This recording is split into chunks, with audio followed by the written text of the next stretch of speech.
విధానం నీటి విలువ తెలిసిన ప్రభుత్వంగా ఇరిగేషన్ క్యాలెండర్ ప్రకటించాం.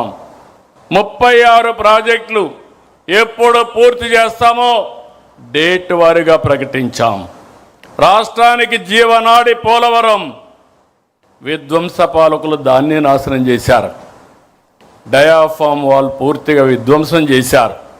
నాడు నిర్లక్ష్యం వల్ల కూలిన డయాఫామ్ స్థానంలో కొత్తది నిర్మించాం.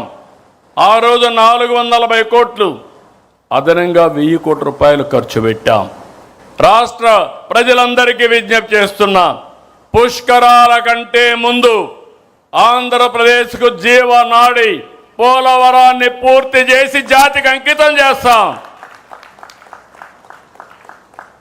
కుప్పానికి నీళ్ళని సినిమా సిట్టింగులు పెట్టి వీళ్ళు హెలికాప్టర్ ఎక్కంగానే అక్కడ నీళ్లు ఎండిపోయినాయి.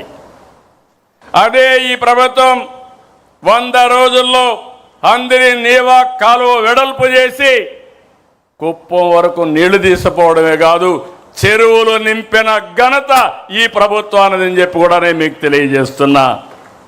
ఇంకొక పక్క నేనే ఫౌండేషన్ వేశాను వెలుగొండ. దగ్గర 2500 నుంచి 3000 కోట్ల రూపాయలు పెండింగ్ ఉన్నాయి.